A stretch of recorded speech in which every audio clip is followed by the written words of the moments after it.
Mike, it is so good to see you. Man, I'm doing the white boy head move. Sometimes I think you do that from Monday to Monday, because the last time I saw you were doing it, and here you are again doing it. Well, let me ask you: can you dance? Like, are you a good dancer? No, not at all. Okay. At least we admit it. Like, we have no rhythm. Yeah. Sometimes I think, okay, I admit it, and I say that so I don't get asked to dance. But the reality is, I really can't dance. So. Yeah. Like, no, I'm not just saying that to be humble. It's for real, right? It's for real. Yeah, yeah, it's for real. Good to see you. How you doing, man? Did you have a good weekend? I did. Pretty chill. We had a ice snowstorm here late last week, so it was a weekend of not doing a whole lot, but avoiding getting out on the roads. And yeah, not a whole lot. No football, but it is Super Bowl week. It is Super Bowl week. And by the way, this is On the Fly with Mike and Ty. We're glad you're here. Yeah. Thanks so much for subscribing. Some great reception in the last few episodes. It's been really fun to watch the growth of this show. Every week I look forward to this with you, Mike. I know. And we always try to come up with a riveting, thought-provoking topic. And today's is good. Today is something you and I both have a lot of conviction about. It is. Yeah, why don't you introduce it? Let's just get into it. Well, I want to talk about a couple of the things first, but I'm sorry. I apologize. But the topic we're going to address here in a few minutes is how to not let sports cars ruin your life, because we've seen some stuff recently pop up that has really kind of irked us and bothered us deep down in our soul. So we wanted to talk about it. So we're going to talk about that here in a second, but let me talk about a couple of things real quick.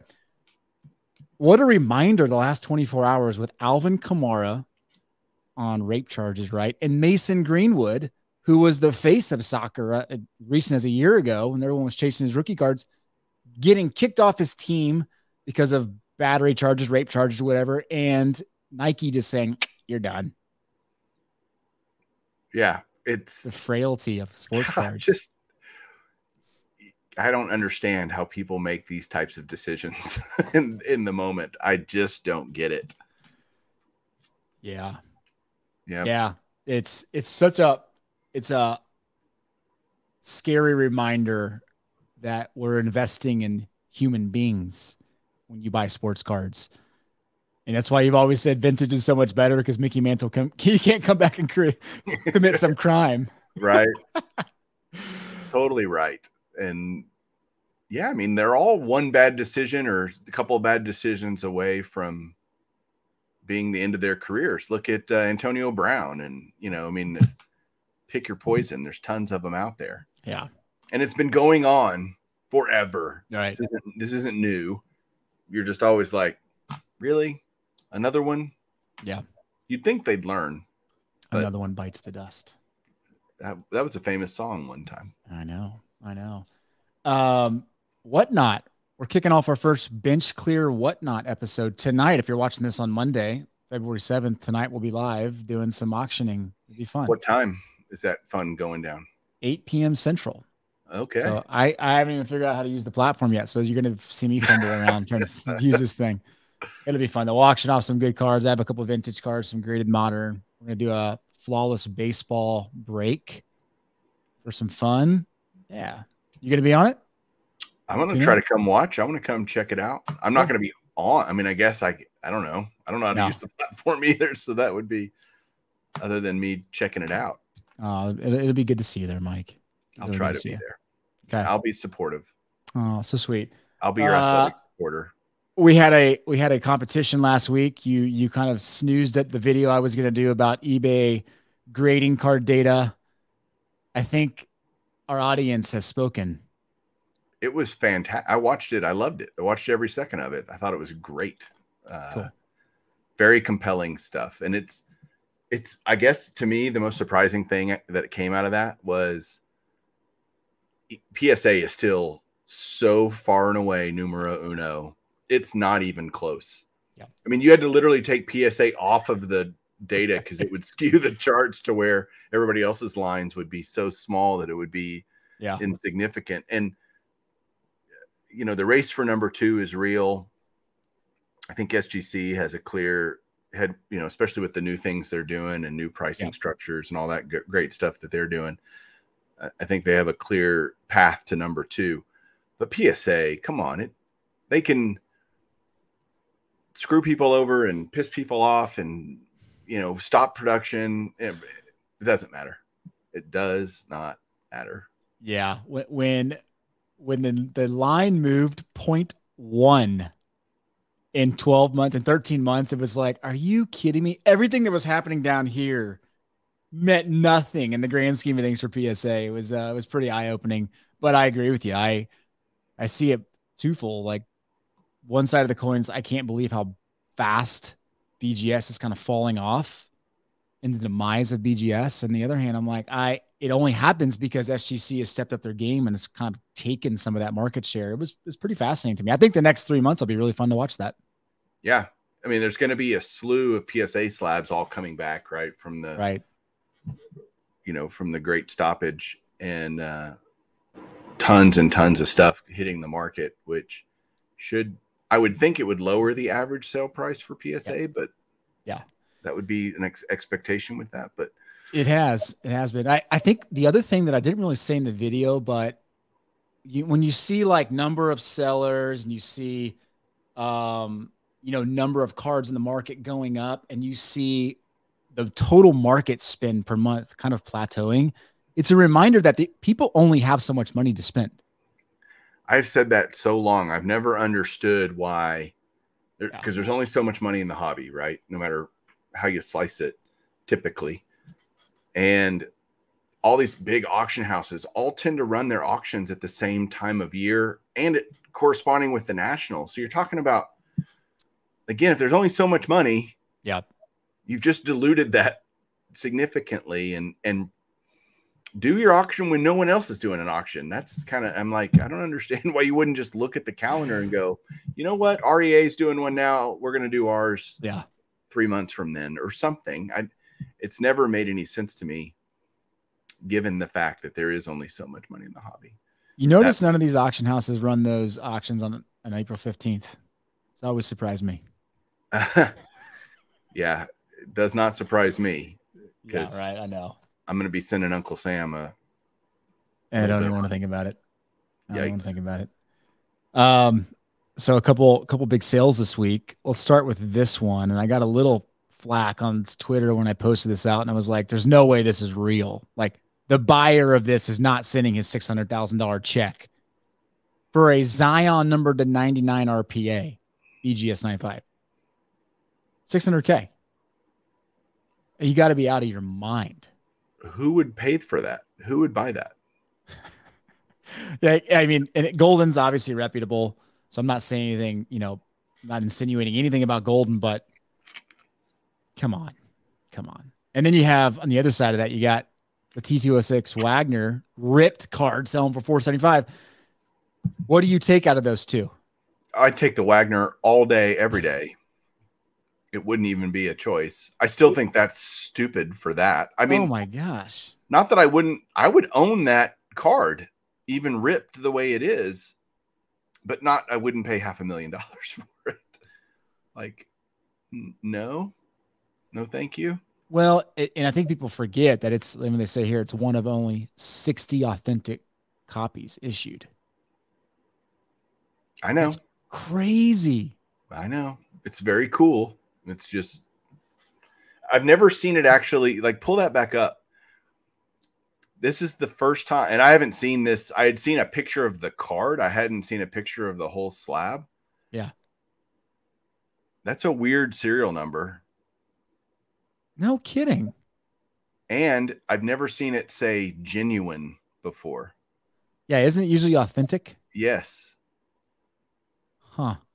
Like, there's a few things here that make me go, this is weird. Yeah, that is a little funky. I didn't catch that either. But look, what's the serial number like? Is it? I think it's 2. Like 2 and then a bunch of zeros and then 2. Well, maybe they saved the first 60 numbers in PSA for like the potential of the 60 cards from Wagner. That's weird. Who knows? Yeah, that's a good point. Okay. It says it's believed to be one of the first cards ever graded and authenticated by PSA and remains in the original holder 25 years ago. Okay. I guess there you go. There you go. That is something I did not know. So when they put that up, I mean, that actually kind of makes it even more unique and maybe drove up the premium, knowing that it was like the second PSA slab ever done. Well, the first one was also a Wagner. It was this card. You're reaching out like you're going to grab it. No, it's the card that this book is based on, called The Card. Yeah, which is a great read, by the way. The Gretzky McNally Wagner. Interesting. Okay. Two big cards, but you got like super modern, way overpriced, ripped original, most memorable card of all time, way overpriced. We're in the land of crazy. Land of crazy. We live there. Speaking of crazy, let's talk about this topic here. So I texted you this weekend and I was like, man, I've seen probably 5 or 6 social media messages or posts just about people going through depression, needing, professional help, suicidal. We've had a couple of people in our posts recently say like they're stepping away because they're going through stuff.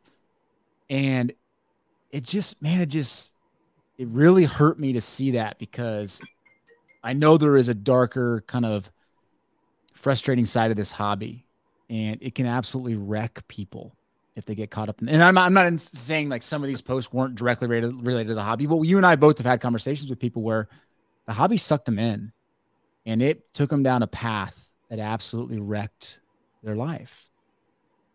I want to ask you, like, how do we avoid that? How do people avoid that? How do you coach people to avoid letting sports cards take you down that evil, dark path? Well, I think there's 2 ways that can happen, right? One is financial and one is mental / time management. It's that, just kind of dealing with it. The financial part, we've talked about quite a bit on the show over time. Never buy cards on credit. Don't, borrowing money to buy cards and things like that is always a recipe for disaster. It's a recipe to borrow money for a whole lot of things that you don't need to be buying.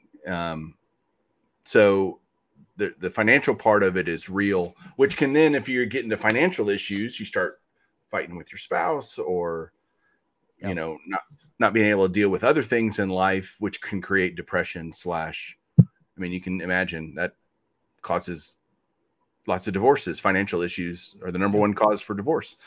Not necessarily card related, of course, but you have to remember, if you're into cards, you're spending money most likely. Yep. And you just got to be careful there, right? And don't spend more than you make, and don't spend more than but that's so hard, because there's this, especially if you're on social media, looking at other people's posts on Instagram, and there's definitely jealousy factors. There's definitely FOMO, and man, I want that, and I'm going to go out and buy it, even though I probably shouldn't. People need to stay in their lane, and wherever they can live comfortably financially in the sports card world and universe, they need to do that. And because that can ruin, if you're talking about ruining your life, that can lead down that path pretty quickly, actually. I mean, we look at Mark's right? They were financially ruined over cards, right? Yeah. And how do you recover from something like that? It's not a fun path that I would want to be on. So there's that. I'll just add to that. I'll go ahead. Some 2 cents here. I think you have to keep perspective, and we should back up. If anyone's going through stuff and you're really struggling and you just need to hear another voice, like, don't hesitate to put a comment below, and we'd be happy to shoot you an email and just chat with you about how to keep things in perspective. But you have to keep things in perspective. Like, at the end of the day, like, your sports cards aren't going to give you a hug and look you in the eye and say, I love you. Like that, you can't replicate that with a piece of cardboard, and to think that you can like fill a void with a piece of cardboard is definitely the wrong type of like mentality. And I think a pretty clear sign that that's happening to people sometimes is when people make sports cards all about themselves And I get it. Some people aren't married. Some people don't have kids. Some people are younger and you're single. And that's totally cool. Like, and there's a different approach you have to take. But when you have families and you have a spouse, like if it's exclusively about yourself and you don't allow yourself to kind of bring other people into it, it's very easy to get like sucked into this, like this world. Yeah, for sure. The world of it. And it's a dangerous path.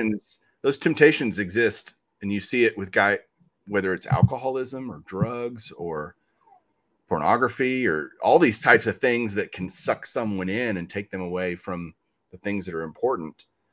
And sports cards should be benign in your life. Yeah. They should be something that doesn't hurt you at all. They should be a joy, not a cause or point of pain. Norman agrees, right, Norman? He's back here whining. I also think it's important to be able to take a break, to go, you know what? I'm just going to step back for a little while. I've either gotten a little too deep financially or too deep into the sucking in the hole. And maybe I just need to go do other stuff that I enjoy doing for a little while with my time.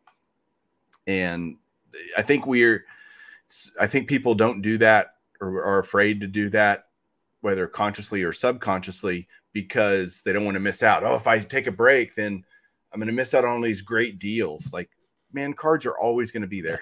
They're not going anywhere. You're going to be okay. And, you know, the idea, I'm taking a break from buying cards for months. Yeah. I'm not worried about it at all in terms of, well, what if prices? So what? I'm choosing this because I need to do some other things. And that's totally fine. Right. You know, don't be afraid to do that. Don't worry about what you might miss out on. It'll work out. Yeah, no, I think it's a good point. Like, it is very easy to have that FOMO type attitude, and that weighs on you. You constantly think about it, and you need to be reminded that there's always going to be the next cool thing, and the cool thing will just distract somebody else, and the thing that you thought was cool that you wanted to get 6 months ago is going to be there and cheaper probably. So, or you might go later and go, man, I was so into it, I wanted that. Now I don't have any interest in it at all. Yeah, you might surprise yourself with how your taste change can change quickly. Yeah. Yeah. I always tell people, like, you need, the way you know you need to take a break from something, but specifically sports cards, is when you stop having fun with it. Like, if you think it's a chore or you feel a stress of sports cards, like, it's time to take a break. Like, you need to step back, reevaluate like what the purpose of sports cards is in your life, because it's meant to bring joy. It's meant to bring community and connection. If it's not doing those things, then it's not serving its purpose correctly. At least that's my perspective. Totally agree. 100% agree with that. Great point. Yeah. Yeah. You know, there was a video, man, I want to say it was probably a year ago, and I think it was titled like The Dark Side of the Hobby. And it got like 100,000 views. And it was a guy talking about how he basically got sucked into this investment world, and the world we know, we've talked about, breaking and spending a lot of money on. Yeah. And he just kept getting told like the next best thing is going to make him X amount of money, blah, blah, blah. And he thought he got back into sports cards because of the nostalgia and all of the memories. And then he realized deep down he got into it because he wanted to make a bunch of money. And he shared his story about how it just wrecked his life, and it almost wrecked his marriage. And he started to hide things. He hid everything, receipts, and was flipping to cover this. And I bring that up because they got 100,000 views, and people just, I mean, thousands of comments about how they were resonating with it. And I think now that we're a year removed from our peak, and people have realized maybe they made some wrong decisions, and they think that they can just go recoup the lost money by digging deeper into this hole, is not a good philosophy. It's not. Right. And I just want to encourage you not to go down that path of thinking that's the way you get out of it. Like, being honest with yourself is the way to get out of it. The old, hi, I'm Mike, and I'm a baseball card addict. You know, like, admitting that you might have an issue is super important. And then telling someone else, that's also super, because once you make it public, so to speak, and kind of put it out there, it changes your perspective. It changes your attitude towards it. And that would be, because let's just face it, sports cards can be an addiction. It can be an addictional problem. Yeah. And I mean, I have a lot of, you could, if someone walked in here that didn't know me, would be like, you're addicted to sports cards. And the answer might be, I might be, you know, but I can take a break. I can't. Yeah. I mean, and I'm doing it now. I've had talks with Julie before, to be completely transparent, where she's like, hey, you're probably spending a little too much time doing YouTube or stuff and card related stuff. Cause it's not just cards. It's not just sitting in your room. There's the hobby itself, going to shows, or no matter what you're doing, creating content, sorting, building sets, all these different things, they take time, and that's time away from maybe something else you need to focus on, like your family, especially if you're married, kids. If this causes any problems with your marriage or relationship with your kids, then that's also a sign that it's a problem. And I've had my kids tell me, hey, Dad, can you stop for a little while? We want to play a game or something. Like, and I felt really guilty in that moment. Like, God, I can't believe I let that interfere with the things that really matter. Yeah. And I've had to check myself over the years, you know, and be cognizant of that. I'm not perfect at it by any means. Like, I wish I could say I was the perfect dad and the perfect husband and all those things. I'm not.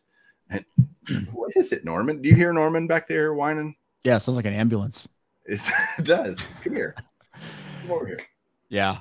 Yeah. I've had those conversations too, Mike. And like my challenge to people is just take a second and write down, think about like what value is sports cards adding to your life?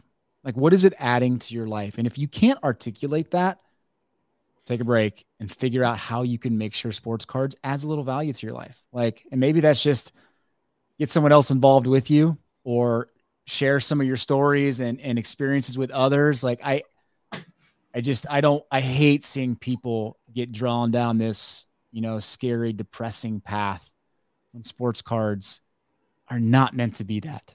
They're just not meant to be that. Yeah. And like you said, if you can't answer those questions of what gives you joy about it, think about the things. I mean, if you need some help, it's like, I've met so many great people. I have so many friends, people I talk to about life, not just cards, you know, because I met them through this hobby. Yeah. People that, like, you know, you and I talk about a lot. You and I talk about tons more stuff than just cards. Right. And we're genuine friends. This hobby allowed us to meet each other and become friends. But I think if there wasn't the hobby, I think you and I would still be friends. And that is part of it, you know. I know you do a great job, Ty, of getting the kids involved and making them a part of your hobby too. And not because you're forcing them like to drink castor oil or anything. They genuinely want to do it, and they know they're spending time with their dad. And that's a very positive thing, right? It makes it easier to commit time to it if you know you're going to be doing it with Jackson, or, you know what I mean? Yeah, you're exactly right. Just, again, we're not trying to criticize anyone or anything like that. It's just, this can be an issue, and we hope people recognize that. And if you're watching this and you go, yeah, I don't have any problems with that, good. It's a good spot. Great. Yeah. That's good. It's a good spot. And I encourage you that we have a great group of folks that do watch these videos. And I think if you wanted to post a comment about what you're struggling with right now within the hobby, like, I think people would come around you pretty quickly here. And you 100%. Can connect with some people that can put an e-arm around you, right? And kind of get you through it. So don't hesitate to do that. The community we have here is outstanding. Do you need a hug, Ty? Nope. Oh, dang it. Any other points you want to make? I think that's good. I just wanted to bring it up and make sure there was an open forum for folks to discuss it. But yeah, I truly would love to see people's comments, how they cope with it, what they've learned, the ups and downs of kind of what cards can do to you and how you've learned from it. Yeah. Cards can show you a lot about life. That's a great thing, right? Like, as with anything, but they can show you a lot about yourself and expose a lot and help you grow as a person. For sure. What else do we have today? What do you got this week? I've been putting out some fun like eBay training videos on BreakerCulture. I don't know if you've seen that. I did. It's you have another channel? What? A little passion project. I don't think you guys know that Ty does BreakerCulture as well. I do Baseball Collector. So each of us have our own little things that we do. We've come together here for Bench Clear along with Matt and Tyson and some other folks. But Ty does great work on BreakerCulture. So if you're not subscribed to that channel or listen to that podcast, you should definitely check it out. And same with you. Your Flawless box was fun to watch on Baseball Collector. It was interesting. I've never opened a box like that, and I opened a box of Flawless, and you'll have to go watch it to see what I pulled. But it was there's a lot of $20 cards in there. Well, there's only 10 cards, but you trying to figure out what was happening with Flawless was actually really entertaining to me because you could tell you had never opened a Flawless box. Oh yeah, you cutting the plastic at the beginning. I'm thinking, oh my gosh, this guy. Rookie. You got a good episode coming out this week. Yeah, Golden Age of Cardboard. The Art of Trading. I talked with JT Triple Crown 24 about, he does a lot of trading, and I've seen him in action doing trading. Yep. And I did a trade this week, like for the first time in a long time. I don't do a ton of trading because to think about trading, you have to, you got a lot of sun coming in there. But you have to have stuff you either don't care about or just don't like, or to get something you do like. Because I don't open a lot of boxes and crack a lot of wax and just have things that just sit around, most of my stuff, all my stuff is PC. So I don't do a lot of trades, but I did happen to do a trade. I traded one of the cards from that Flawless box, as a matter of fact. Oh, cool. Which was great. It was a card like, I don't have any, there's no attachment to it. No attachment to that card. Yeah. And I was able to get a card I'm excited to add to my collection. So that just led me to think about the art of trading and how it still happens in the hobby a lot. I'd love to see it happen more, and the challenges with that and things to think about and good tips. So, well, it's funny you say that, because when we posed the question, I think it was last week, about platforms, what platforms do people want? A very common request was a trading platform. And I'm really surprised a trading platform has not popped up. It's very archaic the way that takes place. Well, there's Trading Card Database, which is where I hear about trade, and I've never used it for trading, but I've heard people do trades on there. In theory, you could do it on Beckett as well. Yeah, but there's not a really good one. There's not a good one, and you can do it on forums. That's true. Yeah. But I think there's some scary elements to that if you've never done that before and jumped down that. So we go through that and just things to think about and how to do it, and good conversation. So I'm excited. I am not much of a trader. I can't wait to watch it. It'll be on Wednesday. And I do a lot of asking JT questions because he does it a lot to rely on his experience with that. So yeah. Beautiful. But Dig awesome. It. Good stuff, man. Hey, easy episode today. Was it? I don't know. Okay. Felt easy. I mean, 30 minutes, like that's pretty good. Yeah, that's a topic you got to digest for a bit. Yeah. No reason to talk about it. Yep. Have a good week. We'll see you. Talk to you guys later.